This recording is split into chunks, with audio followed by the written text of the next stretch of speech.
I love Charlotte. It's the energy that's here. Many, many leaders in this community have been pioneers and have made it what it is. Big companies, medium-sized, small companies come together, work together. It is a city that has a great can-do spirit. Just a few years ago, Charlotte was known just as a banking center.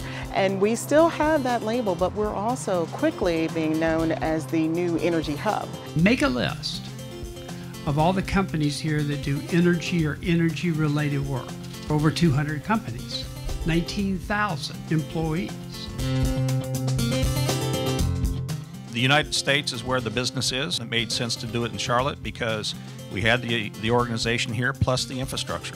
The whole idea of this energy hub, the great resources, a great place to live. I'm happy to say that our most recent investment was in the Charlotte area. It was our largest investment that the company's made in our history, and we follow demand. We follow raw materials, and then we needed something that was well located and had the right kind of infrastructure. What makes Charlotte competitive today? What needs to be done to make it even more competitive? What we found is that the health of your ability to innovate really depends more and more on the health of the commons in which you operate. What do we mean when we talk about the industrial commons? Everything in your environment that supports your value-creating activities. It might be component suppliers and tool and equipment manufacturers, complementary technology providers. Most important, the people, your workforce, the capabilities embodied in them. For us to be competitive at Siemens, we have to have bright people, educated people, motivated people.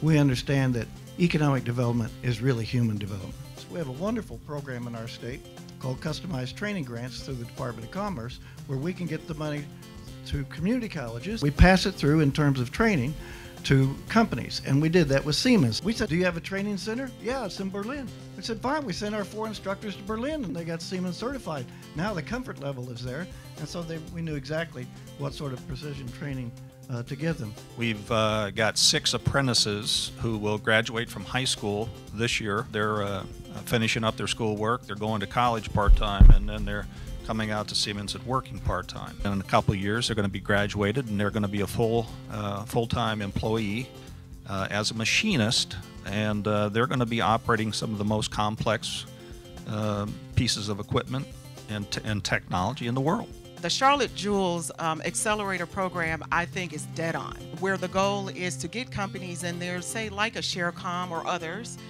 that's in the energy arena, and get them in an environment where they can feed off of one another and also have access to mentorship and business opportunities. This being one of the top banking centers, the ability to have private equity, to have venture capital is great. And that will only allow this to grow.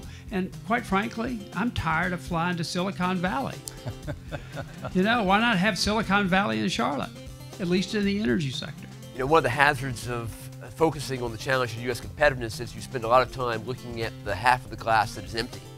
And this conversation has been inspiring to me because it really is focused appropriately and relentlessly on the part of the glass that is full and growing.